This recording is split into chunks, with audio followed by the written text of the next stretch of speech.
We got Nick hooking up a couple chokers on an ash tree here. We're logging in Bliss, Eagle, New York, actually, Wyoming County. The windmill job again, logging with Brian Armisen. Brian cut a bunch ahead of us, and we're gonna skid. We having a good day, Nick? Yeah. Had to think about it. Horses are... This is Ugly Jim looking at us. And Billy Wayne. Billy Wayne's the new one here. We got our D-ring harnesses on. We're running double spreaders here. Notice how high the lines are up and away from the tongue. We got our extra wide pony yokes here. These yokes in front. Steve Perrine recommended them. We got those from the Draft Horse Superstore. And we have a special piece on this harness. I actually broke one of those pieces yesterday. The little Conway came out. And I took a ratchet strap that you'd use on a pickup truck and put it on there. It was this piece here that broke. Right there, the end of the Conway came out.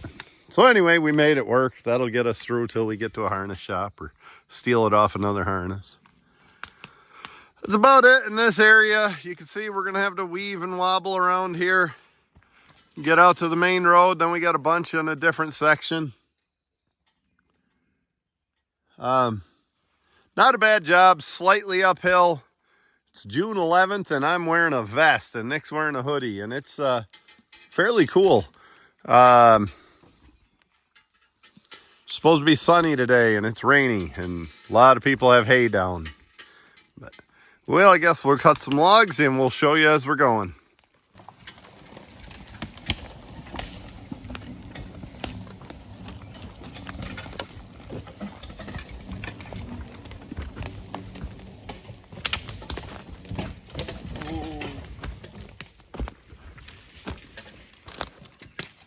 Whoa. Whoa. Billy Wayne's a work in progress. He's a very promising horse. Been doing pretty well at the polls. In fact, he won the first time he went out and had pretty good showing since then. But he's a work in progress. That's why he's in the woods learning here. Talk about a work in progress. Ugly Jim took some big step backwards this weekend. Boy, he was on his mark and he had been for a year or more. He's back to his old habits of not starting. He's gonna spend a little time away from the pulling ring and bring him back around to being a horse. What happens is, I made a joke when one of my buddies' teams was hitching the other day and that horse threw back on the start. I said, even if you get him over it, it'll come back. It's like herpes. And I guess that's true. But we'll try to get him over that and get things right before he sees a pulling ring again. Well, that's what I meant to say about herpes. I doubt a lot of people tuned in to listen to herpes talk. But anyway, what happens is it spreads to your other horse. And I've been hooking him with a 3-year-old. And man, we don't want to start that horse off on bad habits. So you want 2 horses that'll pull. You're only as good as your worst horse at a horse pull or logging.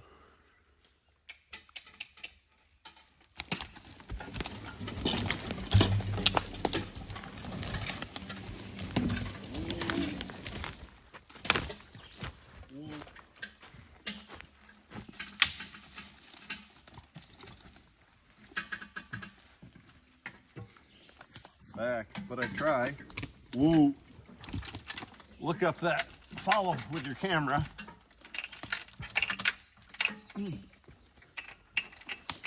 Follow that branch.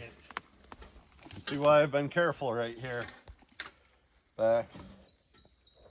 Back. Woo! Don't want to upset that bird nest. So, and we're done in here now. That bird nest will be okay.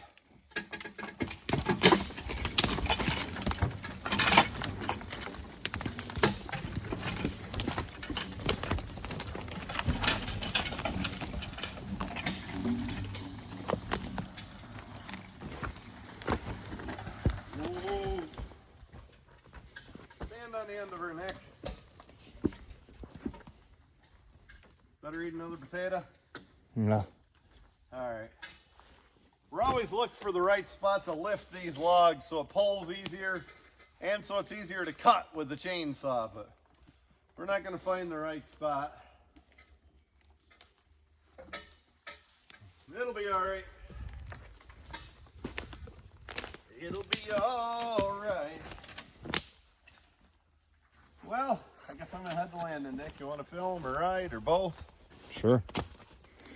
No, you'll get hurt.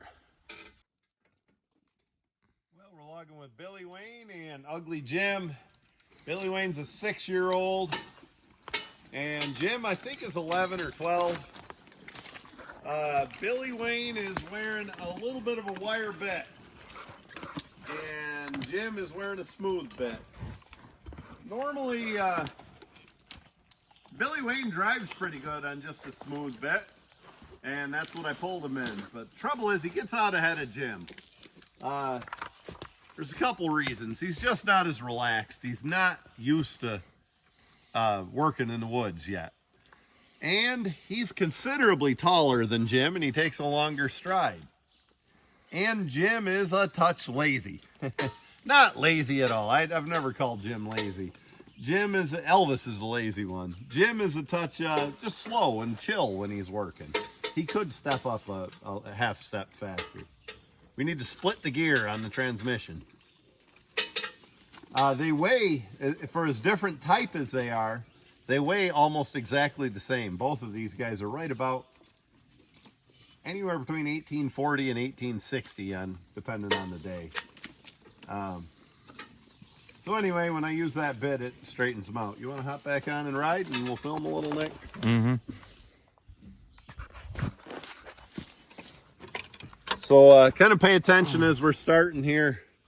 You'll see Billy Wayne gets out ahead and he's not on a bit much. It doesn't take much to get him back there. And Jim is a touch slow. I lied to you that time. So see, there you go. Billy Wayne's marching right out, and Jim is kind of taking them short, choppy strides like a nice little chunky horse would.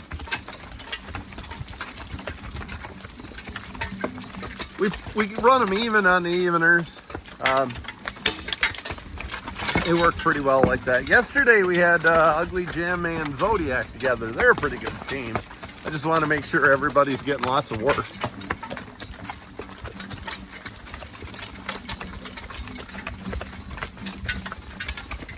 So, a little bit of a hill before the landing here.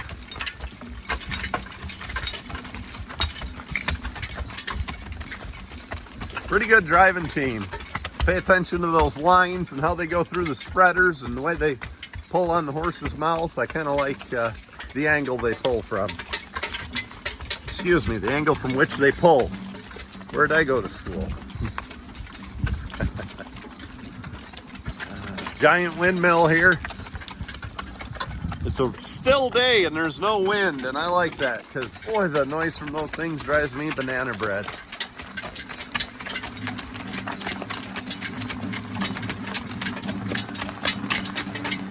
Got a real good spot for the log truck.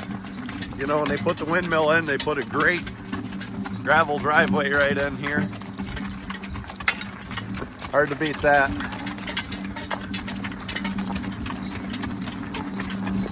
So this will be the last two we add to this pile, then we'll start a new row.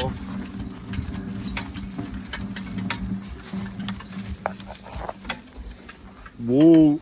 Good timing, Nick. Way to put the camera on me so you didn't show the horse running over that little tree.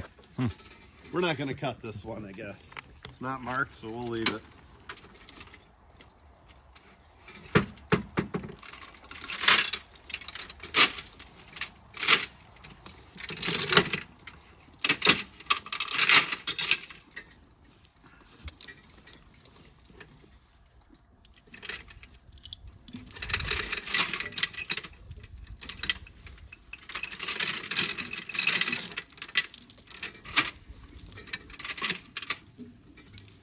We'll give you an update from horse pulling this weekend.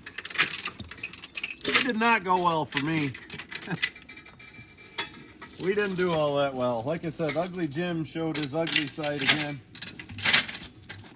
He might need a trip to the chiropractor. Or chiropractor, take a trip to the farm. And then the next day we pulled Billy, Wayne, and Elvis, and oh, it just didn't go well. The horses didn't do bad. They were headed to go over the out of bounds, and I tried to haul them back, and I held them off from pulling. But that's horse pulling. You win some, you lose some.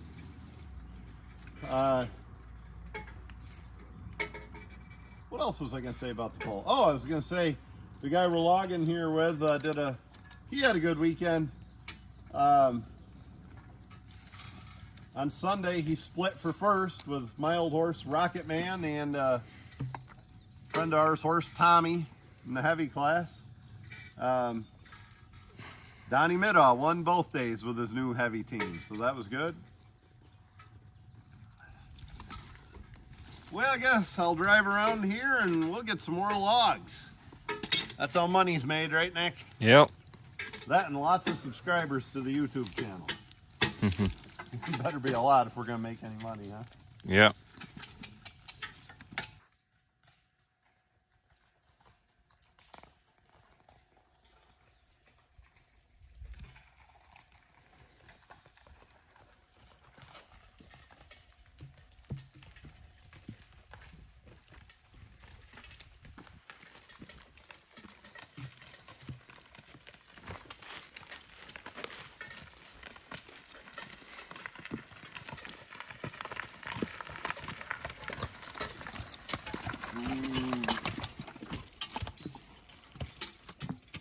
That's what we've got done here.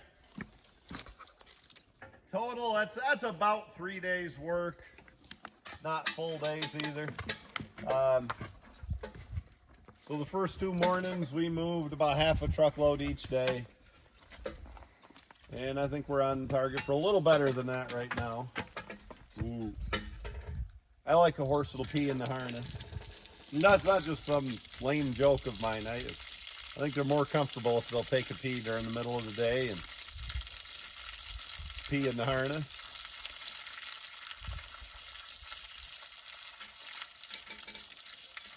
Where's the scales, Nick? Maybe we better try to get weighed in.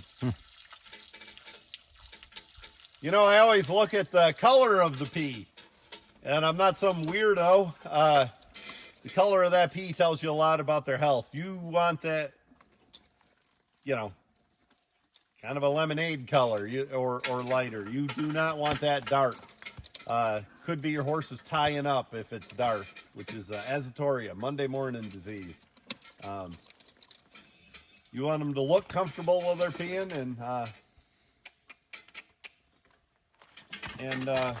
have a good color to it. Not a dark iced tea or chocolate milk color.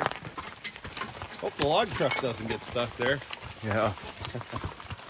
Scott Stambro, are you watching? You got more than... I got 2 load for you, Scott. We will have by the end of the day for sure. Had some help yesterday over here in this pile.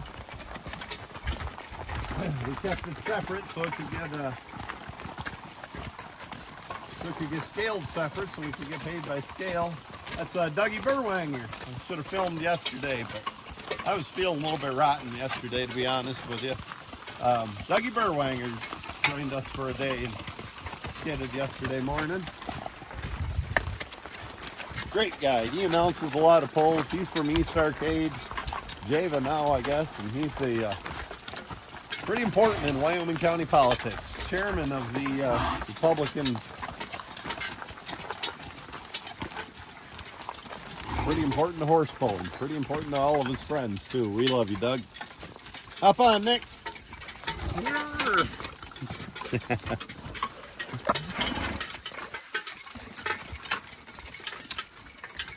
I'm not afraid to let the horses walk slow on the way back into the woods.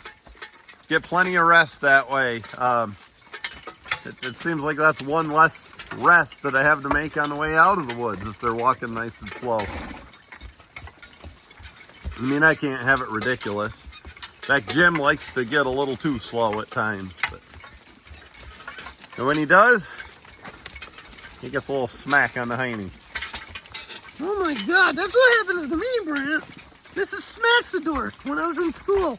Always smacking me in the hind. Only me, never anybody else. I don't get it. When was that? That was 7th grade. Which time? Oh, that was my third time in 7th grade. You spent a couple years in 7th grade, didn't you, Brandt? Pipsqueak, don't tell everybody the truth like that. Well, we're going to find us another hitch and keep on trucking. Okay, what we have is a mud hole. I'm not sure we're going to get back through it going backwards. We're going to get as close as we can, then we'll hook a long chain if we have to. One thing I know that doesn't work is backing up and turning in the mud. We can drive straight through it. We can even back through it at times, but turning in that does not work. So something else I know works better is if I get my ass off the cart. Makes it back up easier. So this backs up hard. We're just going to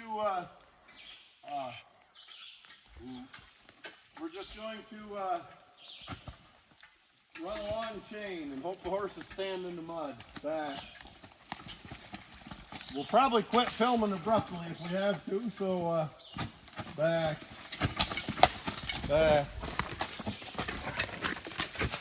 So we can get our chain out.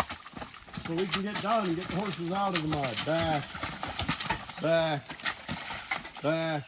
Woo. Ha. Jim. Ha. Woo. Back.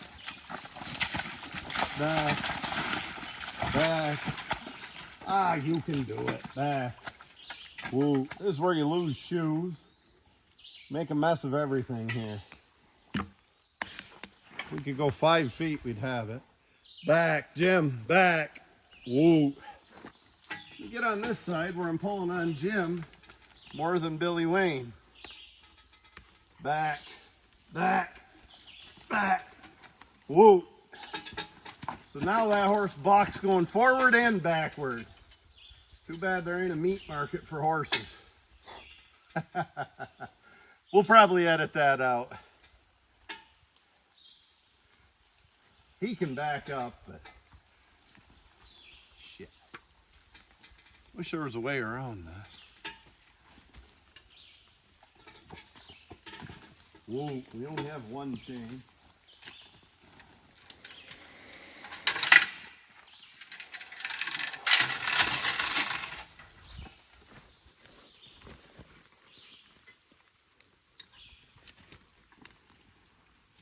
Tell me why.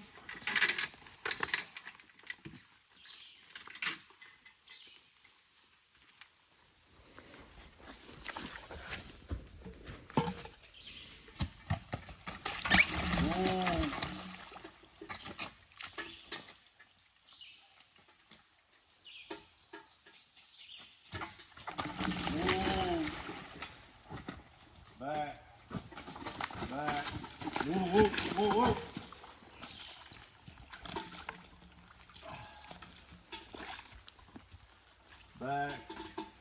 Back, you can do it. Whoa.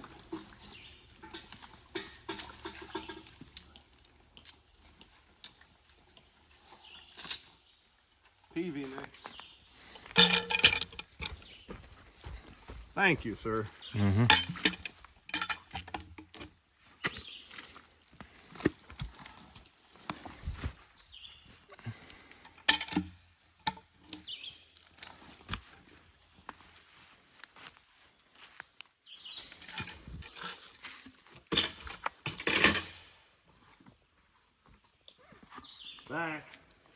Back. Whoa. So what I did there, got it close enough that we can hook into that one choker. Now we'll run a longer choker back here. Once we get up and out of this mud hole, we'll straighten these logs out and get a hitch together. What do? We've got to get through here, and it's June. It's not going to get any drier.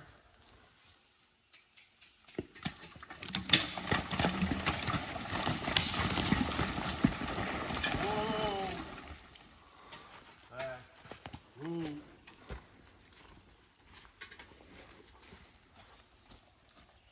Back. Ooh. But the debarker operator is going to love this. Back. Ooh. Chad Ellsworth, if you're watching before you buy these logs, that log had a dime-sized heart before it got all muddy, believe me. Believe me, that's what Donald Trump says. Particularly when you don't want to believe him, that's what he says. I think anybody that says believe me, it's a good time not to believe them.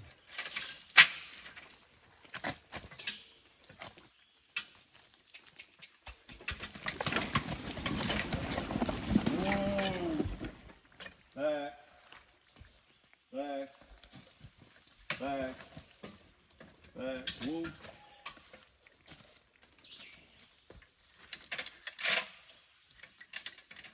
So this is what being a logger is, playing in the mud. It'll make you say things like I just did about meat markets for horses and whatever else when you're having a bad day.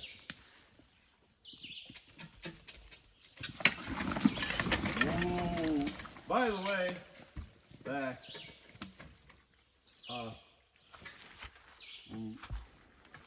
back, back, back, try, back, woo, good job, B-Dub. Ooh. By the way, I'm here to say I love you.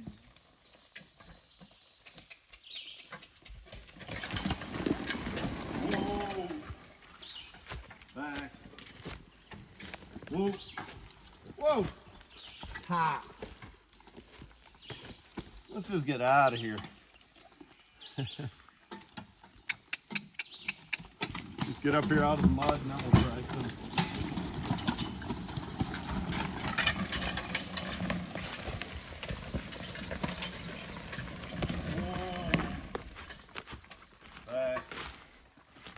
Whoa, that's what we were looking for. Whoa, whoa, whoa.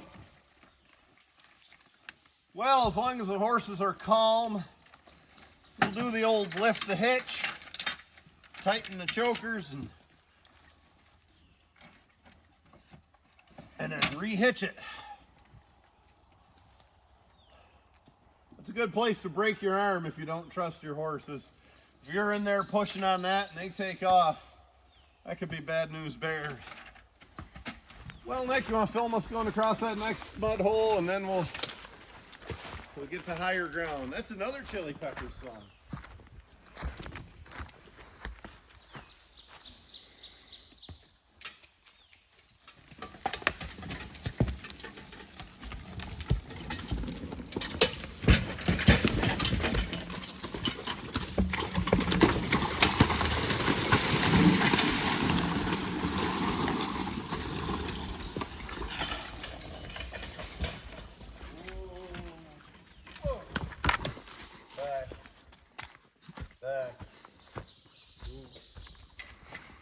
And we're going to do it all over again. Back. Woo. Get a couple more links if we can.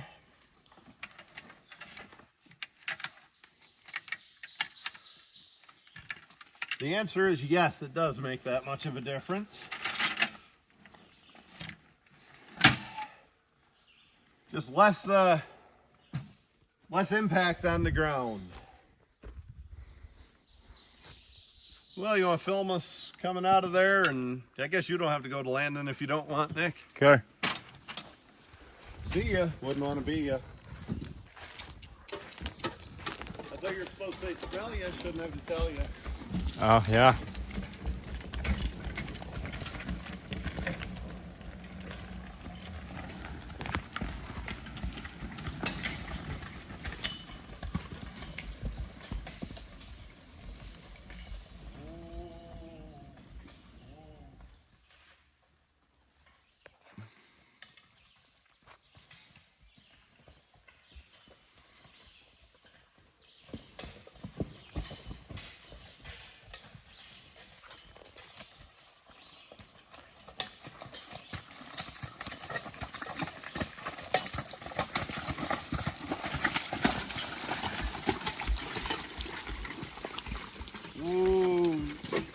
It's the same mud hole we just had issues with.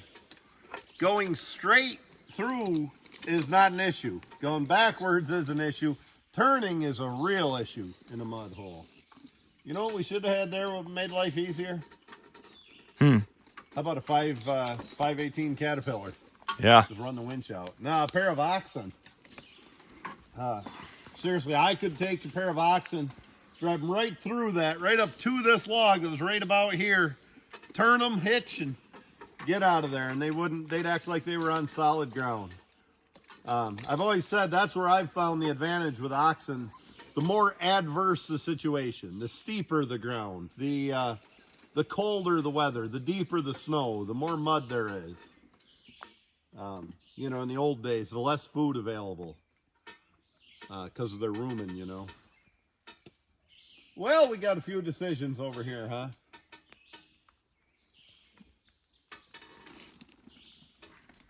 Why don't we just go for simple, Nick, and we'll get that first, too. Okay. You don't have a film if you don't want. Okay. I do want to film before we get going. Pay attention to things like this little dead, I believe it was a soft maple or whatever it was, cherry. Whatever it was, pay attention to that. Get them down first is always a good idea instead of later. You don't want a log to bang into that and hit you or the horses. When I was a kid, my dad was cutting a tree and he had one about this size in the way of the main tree he was cutting, and it was dead. He cut it off and he gave it a push. And when he did, it broke off about 30 feet up above and it came straight down like a pile driver. Hit him on top of the hard hat. If he wasn't wearing a hard hat, it would have split him like Doyle Hartgrove got his head split open in Sling Blade. That was too bad for Dwight Yoakam, wasn't it? Mm-hmm. Got him 2 good whacks. Anyway, also be careful getting these down.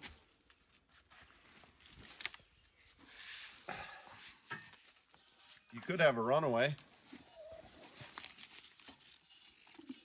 We were doing a log job a couple of years ago, and the guy was a cross-country coach, cross-country running, and he told about a team out in Ohio that would go in the woods and shake the hell out of these trees. Kind of a celebration for them. And one of the kids shook it and it broke off and come down, and I think he said it killed him. I don't know. How worried about this are we, Nick? Well, if it's hard to push over, it probably might not. Yeah, that's what I'm thinking. I'm thinking maybe we'll bring a saw back in. Mm-hmm. We'll be okay on this first one. Anyway, something to be aware of.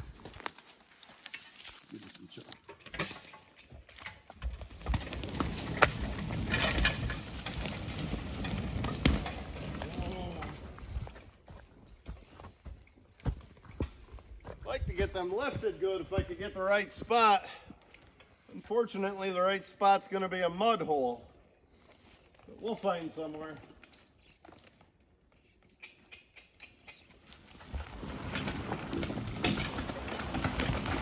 Whoa.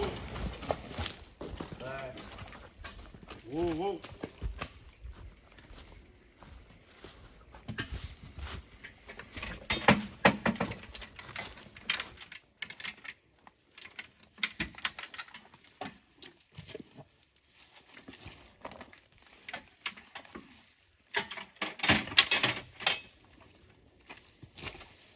Come here.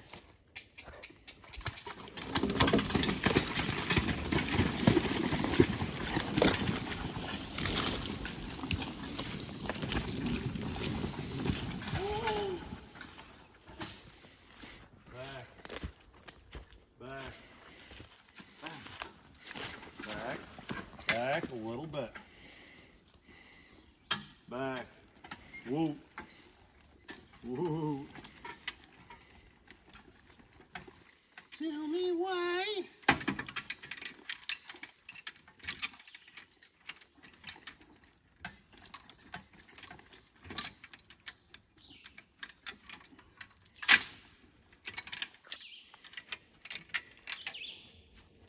Nick, would it be funny or tragic if my last words were, something Pipsqueak said. I don't know. I think it'll be good.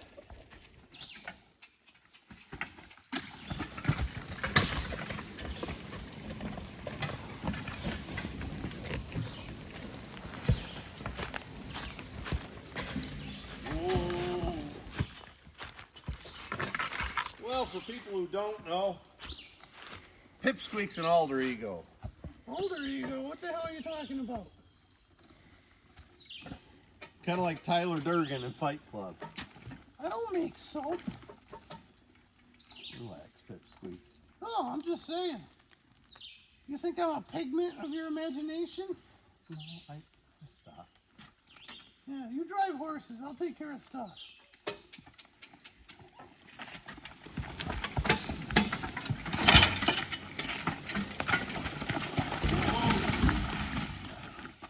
Just can't find the right left on here. Yeah, you're a loser.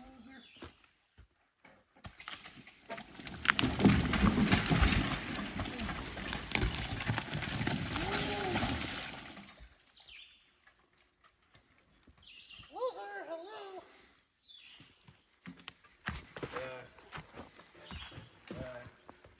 Whoa, whoa. Coming out with us, Nick? Sure you are. Sure. Why? What are you doing back here? Nothing. We'll get up there on the main road. Whoa! That was close. That bark's slippery on a day like today, isn't it? Yeah. All right, Jim is not quite being what he should be. He might get a pop on the ass. You're on my line. There you go.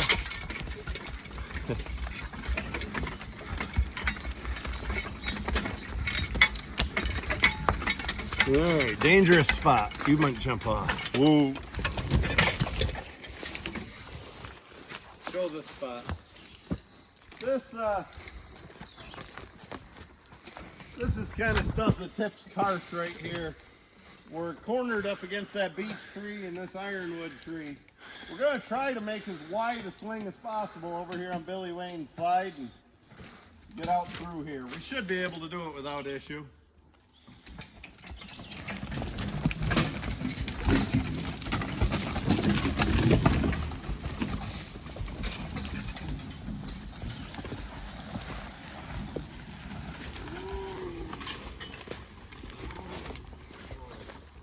There.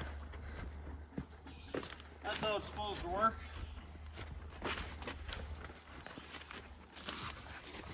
A little maple and a little ash headed to the landing now. I guess if you keep filming, we'll show something out ahead of us here. Guess I didn't need a whip for Jim. That and he could see over the top of those blinders. We almost ran open bridles at the pole the other day, Nick. Yeah. For no great reason other than we did that little short on the way to the pole. We went through the checklist. Whoa! I thought maybe I'd get a lift there. And bridles were on the checklist. We didn't have 4 bridles. We only had 3. Yeah. So we had to borrow a bridle. I almost just took a couple of straps or snaps and put something into a hame strap. I mean a halter. And made a bridle that way, but we didn't. We found a bridle. For no more than we pulled, I don't think we needed a bridle too bad. We could have probably drove them like oxen and pulled as much as we did.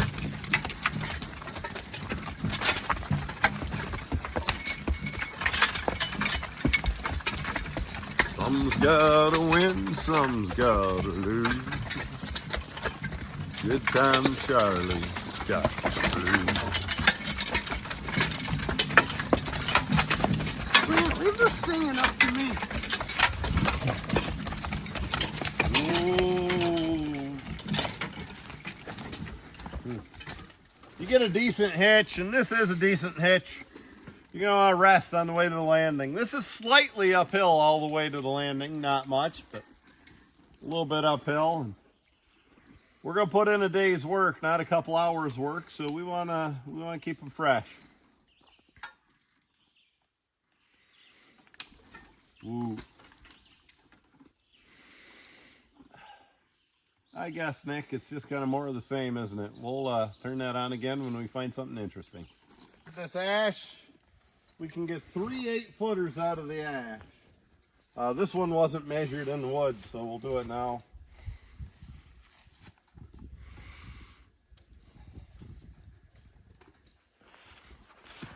Oh, normally I'd probably cut a 10 out of there or something, but if we cut an 8 there, we'll get an 8 here and it'll keep us behind that defect. Ash is the same price per foot, whether it's a prime log or a number one. Number ones and up are all the same price per foot, so we're not feeling too bad about doing it this way. Just cold enough and just far enough in there, we gotta choke it.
The saw's dull, Nick. Because we're skidding these logs through a lot of mud, and every hitch I cut up dulls it. So Brian had a mark there. I'm going to agree with that. That'll keep this defect on the second log and give us a nice butt log. Did you say butt head? I didn't say butt head. 4, 8. That'll be pretty good there too. We'll still get a little scale out of that. 4,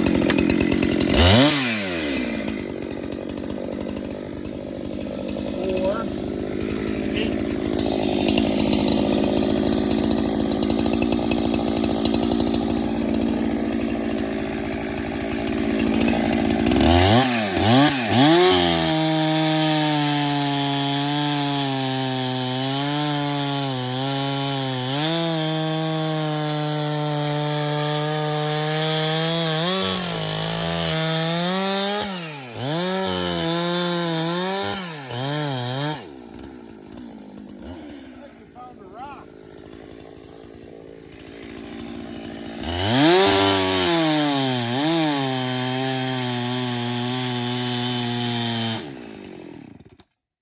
File. I know we only got half a cut left to make, but when it's dull, it's dull. It was dull to start with, actually.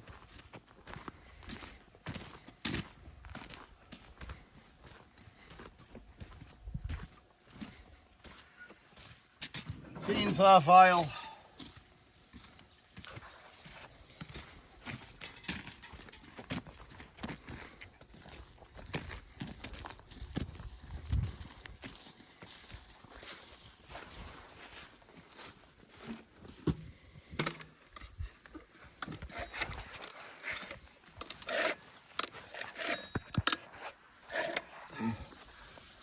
You know what I'm going to do? I'm going to spin that. Get all that sawdust worked out of the sprocket. Where's our special tooth, Nick? Right there it is. See, that one's a different color. That's where we'll start and stop.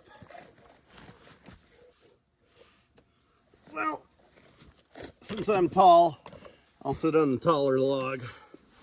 Shove that right in here. Let me give you some advice on filing a saw like this.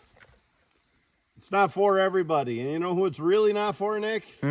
People who have a saw with a muffler on the side. You'll scorch the hell out of your thighs. On the side, it was back here, right? On them old like 41 Steels and 51s, some old McCulloch saws like that. Well, back when I used to run them, I didn't file a saw this way.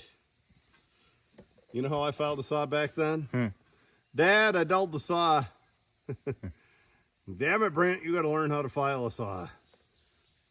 It was about a daily thing. And then I'd file a saw and he'd complain because I didn't do it right.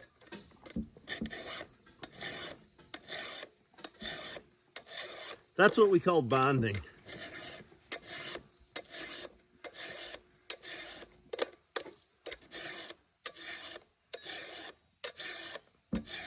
Wouldn't hurt to touch those rakers up, but we're going to keep on logging. We'll do that when the horses need a little more of a break.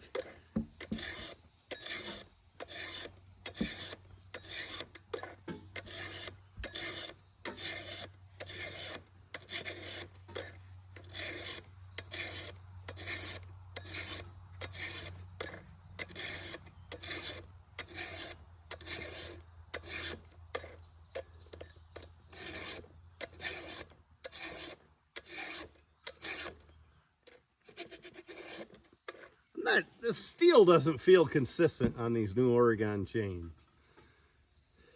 Feels like you get some hard spots and soft spots. On the Husky and steel chains and the old style Oregons, it felt a little more consistent.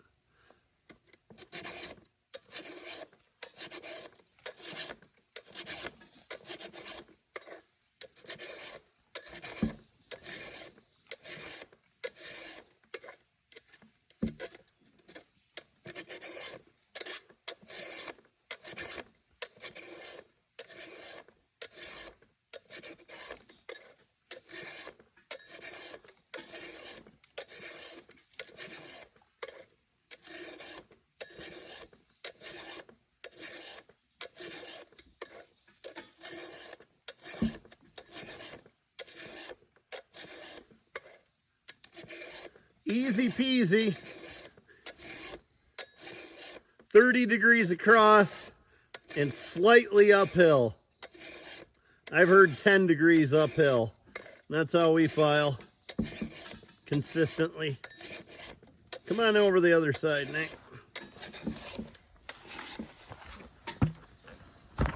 Zoom right into the side of one of these teeth. What we're looking for is a C shape. You know, I don't know if you see my hand, but a little bit of a C shape. So that's round. So the top of that tooth is doing something. You don't want, what would you say? You don't want it to go straight down. You want that file to cut in there. Zoom right in close to this tooth and maybe any of these teeth on this side and you can see that. Are you in close? Mm-hmm. Okay. So we'll do the other side the same way. And you can file this from wherever you like, Sonny.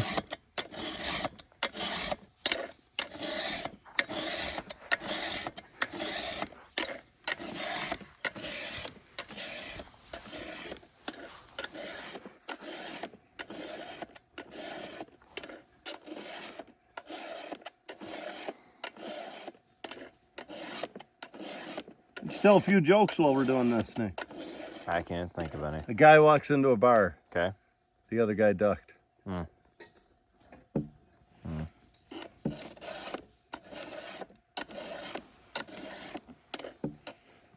Guy walks into a bar.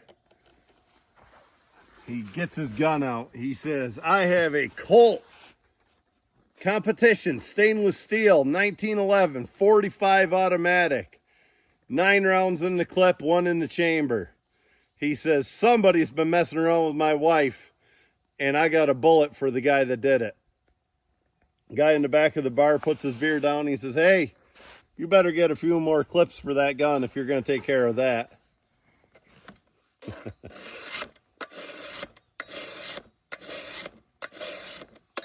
Clip. I guess it's a magazine. We don't want the technical people to get mad at us, do we?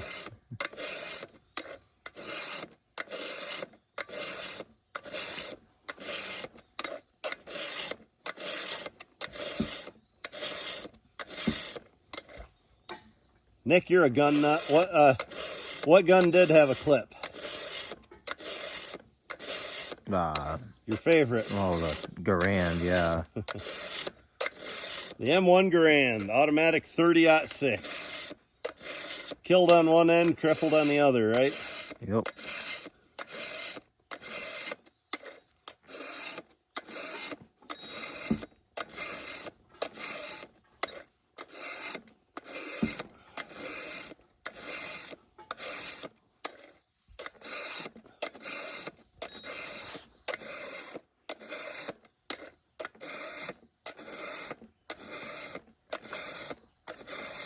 And that's it. How embarrassing would it be, Nick, if we went to cut and this was no sharper?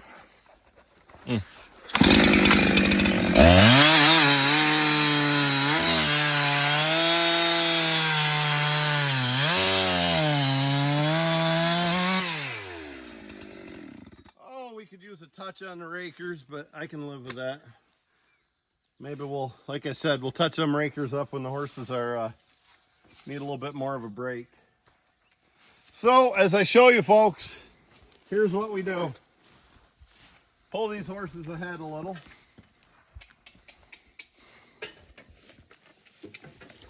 Whoa. That way we separate those logs. And the log buyer, which is a noble profession, the log buyer can get in there and scale those logs easily.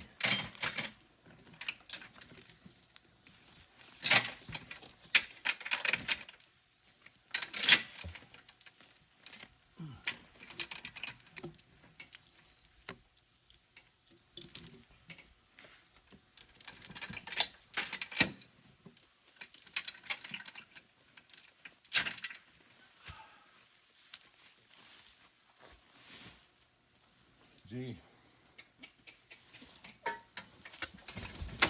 Ooh, gee.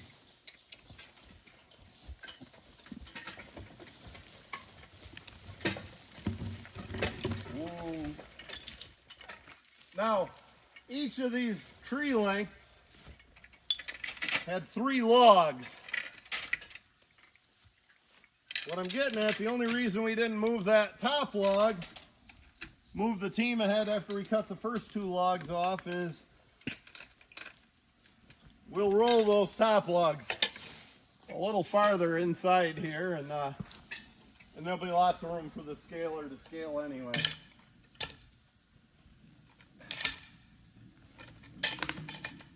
Oh, got a little piece we didn't cut, and it's muddy.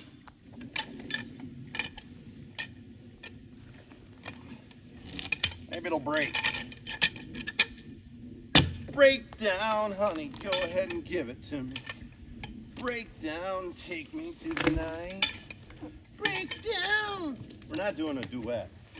Hello?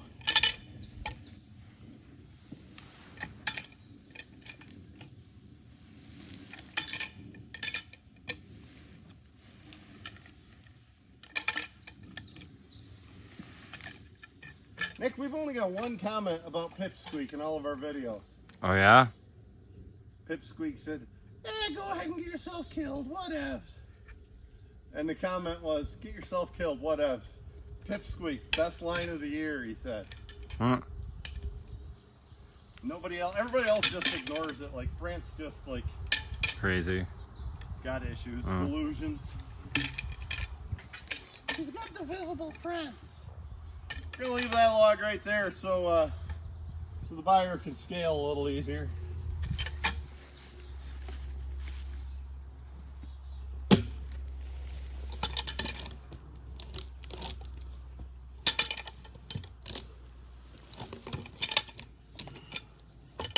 Break down. It's all right. It's all right. It's all right. One thing I would like to talk about, this is a team effort to a large degree. Of course, you know, the first one is the landowner has to own this, and be smart enough or lucky enough or whatever to hire himself a good logger. And that logger in this case is Brian Armisen today. And normally we cut our own, but working with Brian cut these trees. And the second is us skidding these trees.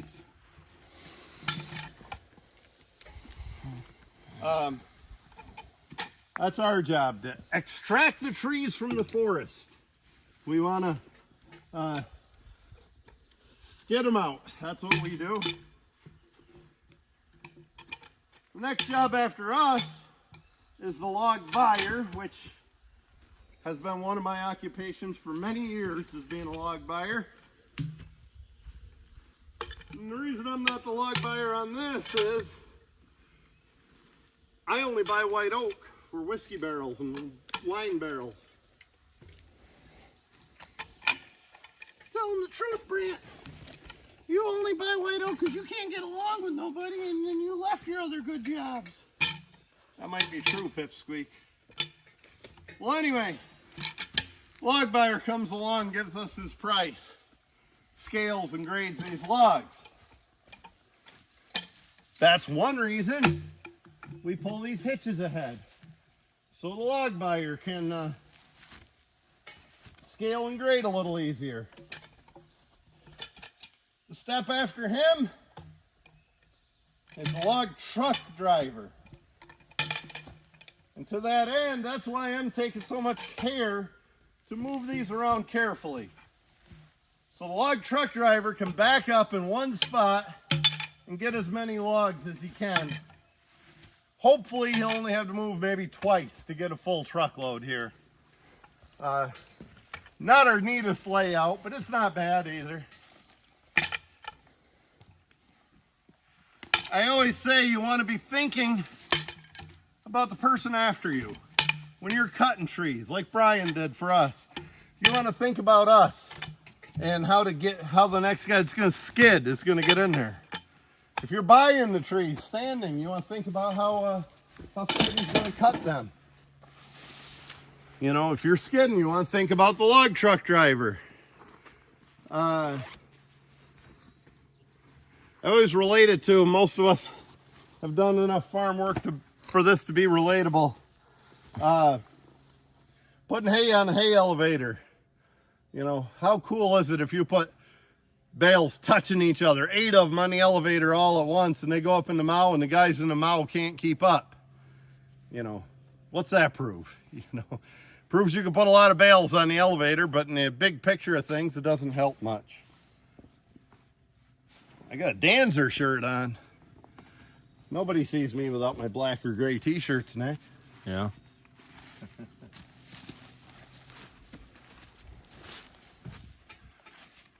And now, of course, after the log truck driver goes to the mill and it goes in the mill.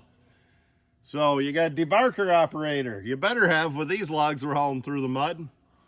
And then you got your sawyers and everybody on each piece of equipment within that mill.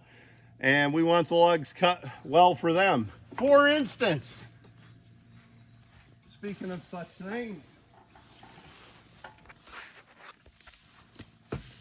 one of these blocks had a point I wanted to make. This one right here, Nick. We found a peg for somebody to climb into a tree stand about, 12 feet up the tree. Right where we wanted a log. This is about 14 feet up the tree, so we cut a 12-foot log, and we cut this section right out. You don't want to leave that in for the sawmill to find. Furthermore, we were very judicious about looking that tree over and seeing if there were more of those. And we didn't see anything. But we're not going to hide something like that. We'll take our loss, but we're not going to hide something like that. You want to be thinking about the big picture with everybody. It's a cooperative effort here in the forest products business.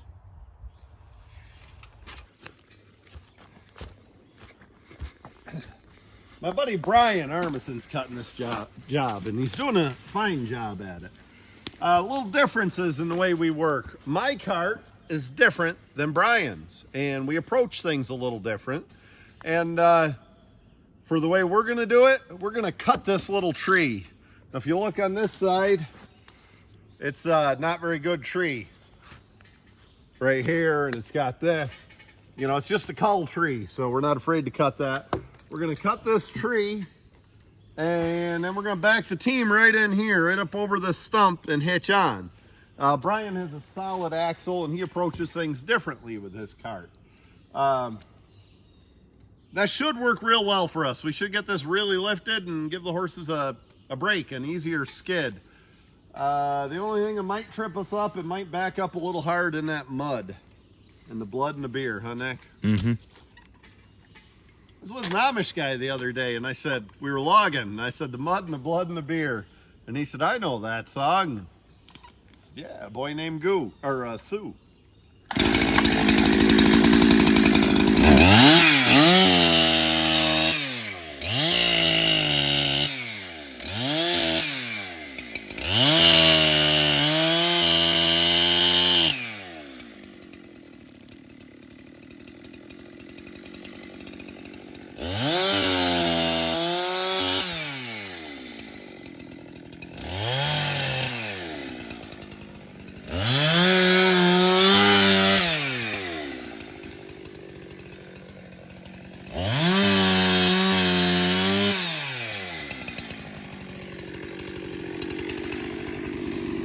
Square this up a little, make it easier for approach.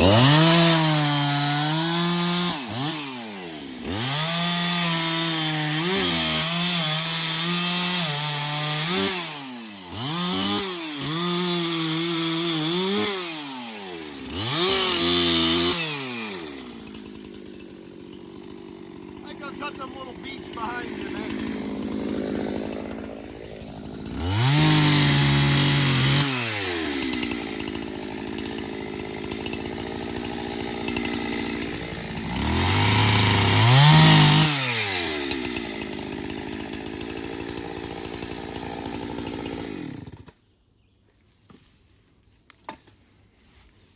Well, we got that done. Let's see if our plan worked. It doesn't always. Well, make some nice firewood. Here in the old kitchen stove. Make some pancakes on a winter day. That's logger talk. Mm-hmm. Oh, Nick. That's a candidate for 2 chokers.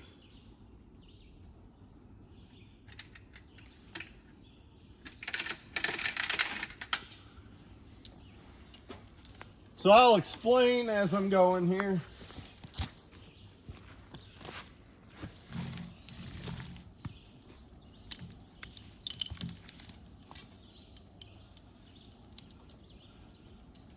Two chokers.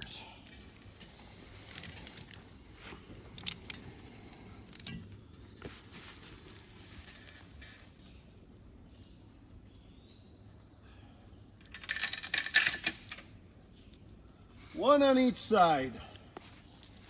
We'll get this son of a gun lifted.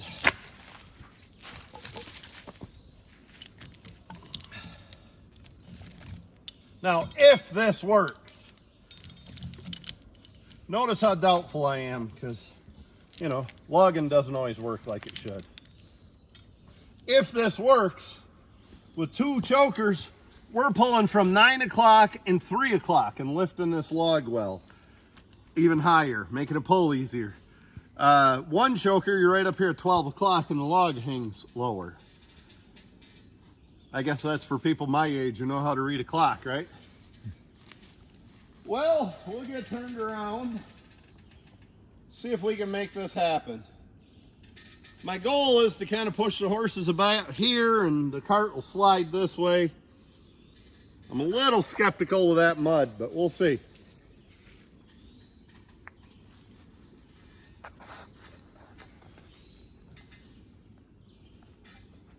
It's the end of the world.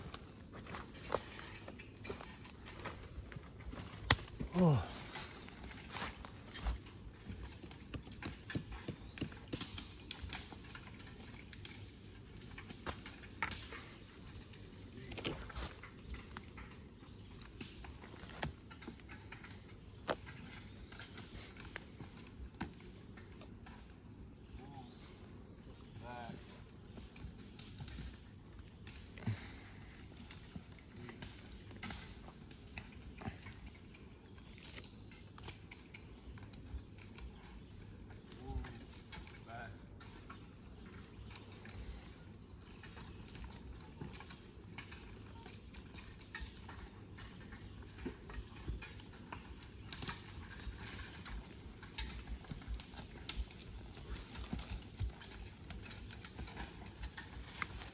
you're driving a truck, a tractor, a pair of horses, a log skidder, the first step to backing up is doing a good job going forward. So if we set ourselves up well, whoa, whoa, we shouldn't have to back up any more than we have to. Whoa.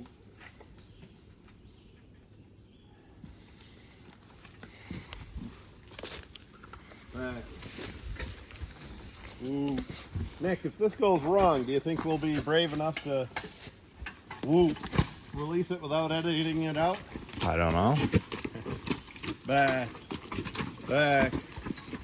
Why would it go wrong? Look at that. Back. A little bit. Whoa, Bill. Billy Wayne. Good boy. Whoa. Back. Whoa. Perfection. Whoa. It's okay. I got her. Not quite perfection, but close. Billy Wayne did okay. He was not in an easy spot. I think we'll pull it up over that stump and maybe tighten them a little.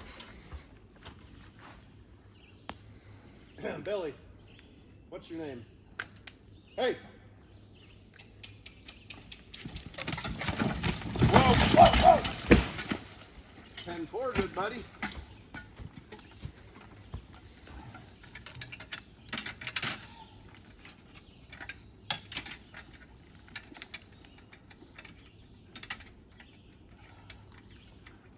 Good place to get your fingers pinched.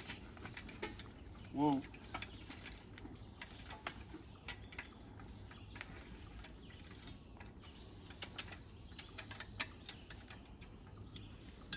It's still safer than when I worked at the pickle factory, Nick. Mm. I got my finger caught in a pickle slicer. Oh. We both lost our jobs.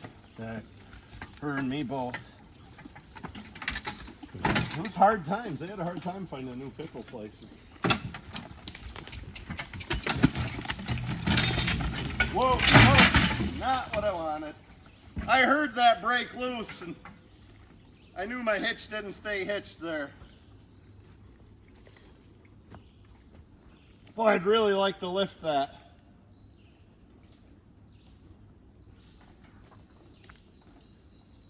I'd really like to go with this double hitch idea, but I'm doubtful. More doubtful than ever now. What I should have done is a standard cradle hitch that you can do with one chain, 2 chains, in a different way. That wouldn't have came unhitched. Nick, be careful. What I'm warning Nick about is that stump, and when the end of this tree comes around, it can come fast.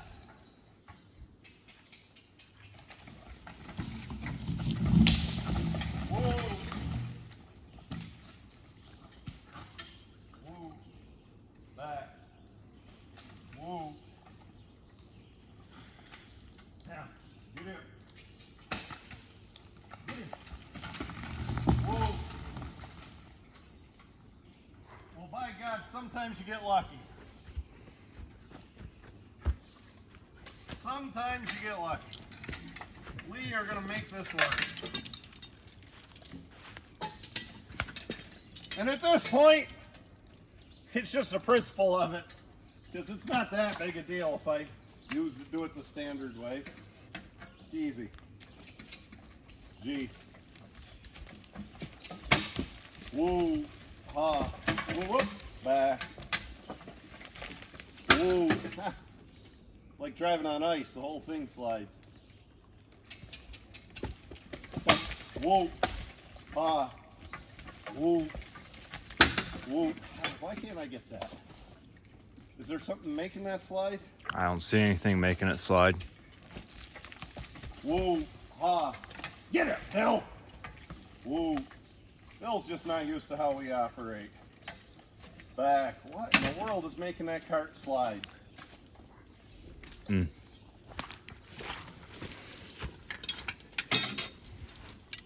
It's kind of an incline right there. Oh, that should work.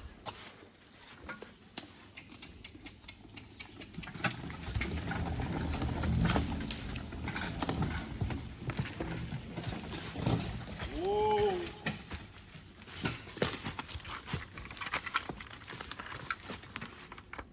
back.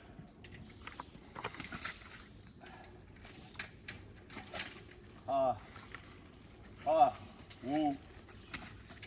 Woo. Well, I got my choker pinched. Jim, you don't need to sit in the britches. Whoa. Sometimes. I know what you're thinking, people watching. Wouldn't it, he'd be halfway to the landing by now if he just did it the regular way. And you're probably right. The hell with it. Get in.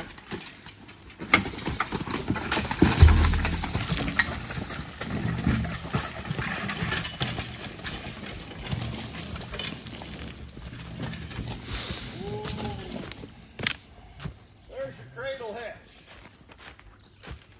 And you notice when we pulled, notice how that does pull from 9 and 3 and keeps everything stable and less bouncy. Now the next thing, I gotta get the chainsaw because we need it on the landing. Among the many reasons I like to lift this high, we've gone through it in other videos. First, it skids easier for the horses. Number 2, less friction, less damage to the ground. And number 3, keeps your logs cleaner. Much easier to cut up and much easier out at the mill. You know, when that's suspended from the cart, that's a rolling load, not a dead load. So I'll get the chainsaw and we'll keep on keeping on. I want you to notice that that team's not tied up in any way, not even by the lines. And I just took a pretty good walk back there to get this chainsaw, and nobody was babysitting them. For one, they've been working all day, and they're fairly dependable. For another thing, I trust them a lot more with this hitch behind them than I do empty. They're pretty stupid if they want to run with, you know, 200, 225, whatever's in this board feet of logs behind them that pulls hard. Generally, you can earn their trust there. But maybe with the empty cart, we'd have waited. We'll pull ahead, Nick, and maybe you film that hitch as it works and where we lift from where we lift, excuse me.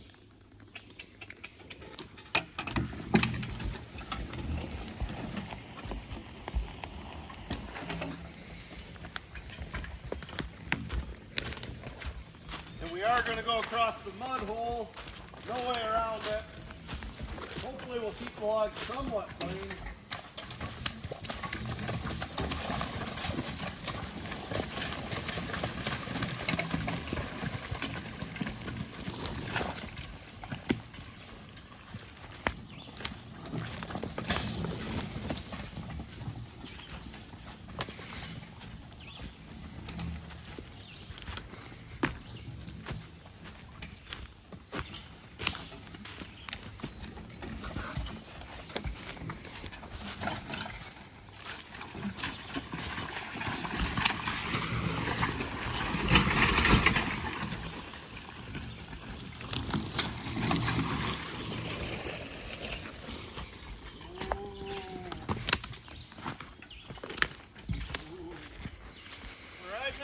Sure. You know what we're going to do? What? We're going to pretend I didn't bark that cherry tree. If you're going to make an omelet, you got to break some eggs. I want you to notice these horses as we're going up here. We haven't rested yet, and horses are marching right along. That's a pretty decent stick behind us. 3 logs. It's going to have some good scale in it. And we're going uphill just a little bit. And the reason they're marching right along is that cradle hitch where we're lifting from. Makes it pull substantially easier. Just film them as we're going up through. Make sure you got it. Oh, flipper.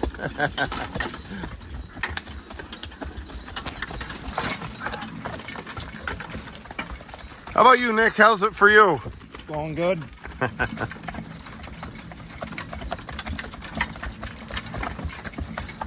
Whoa.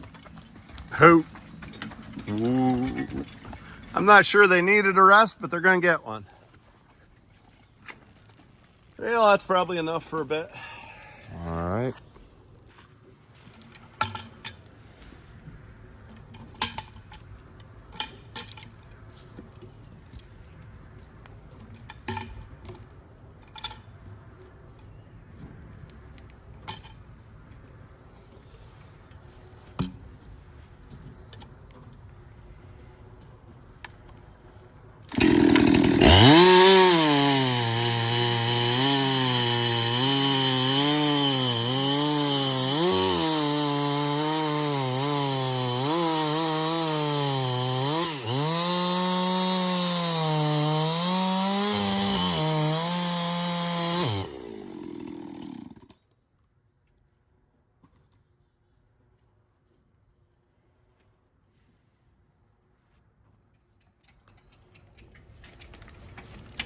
Whoa. Oh, that's not what we wanted to see. Ingrown bark.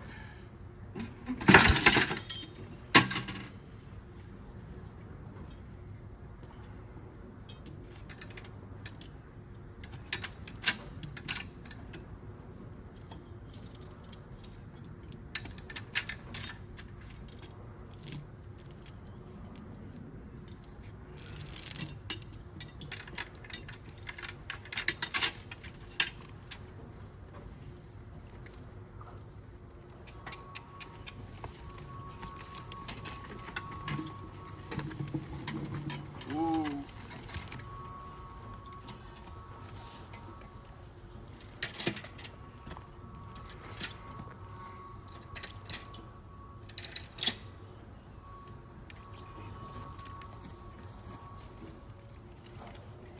We're gonna pile logs, Nick. Yeah. Hopefully that means a paycheck.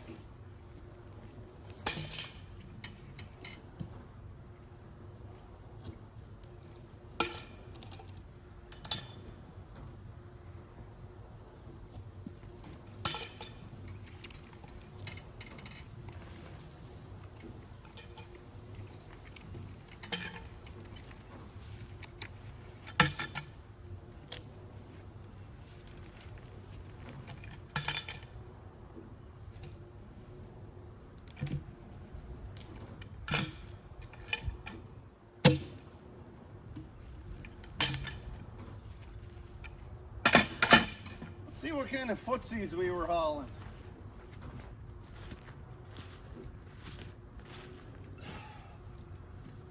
Start on top.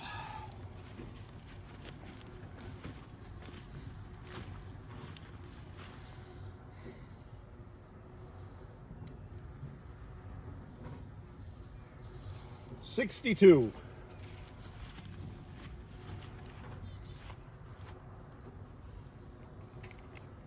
We'll call it 62 again, we'll be fair. So about 124.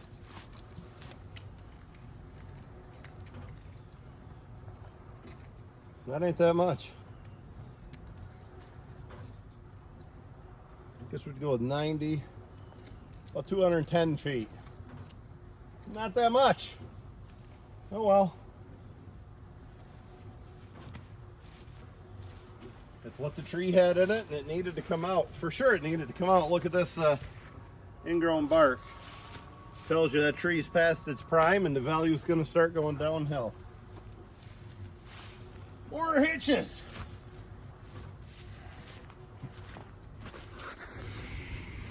Huh? Not yet. How about now? Well, we showed you the cradle type hitch with put one choker on each side. Here's a different way to do the same thing. Ignore this chain. We're just doing this because we have the opportunity to show you while the horses are resting. Normally you'd have your cart down low and the log up high because you pulled it over the stump or, you know, a high spot on the ground, a cradle knoll or something. Now, here's the other way. You take one choker, hook it right in your cart, and you hook it to one side. Come on around to this side, Nick. And then take a second choker. Put it right on there. You come right down here. And that's also a cradle hitch. And that'll also get you a lot of lift. Well, my log's not getting any traction.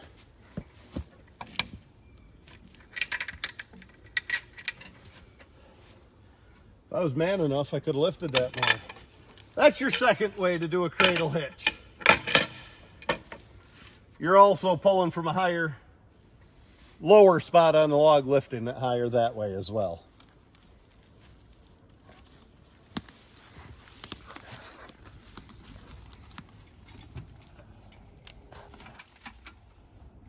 Now, like last time, you noticed it took us a long time to get that hitched up. A lot of monkeying around.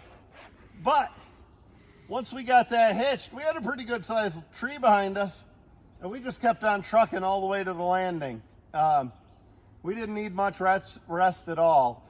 And had we hooked the standard way, we would have had to rest a couple times. So it's, you know, you get a big enough tree in the right situation, it's worth doing.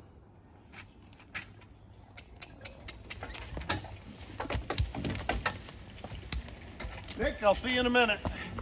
Okay.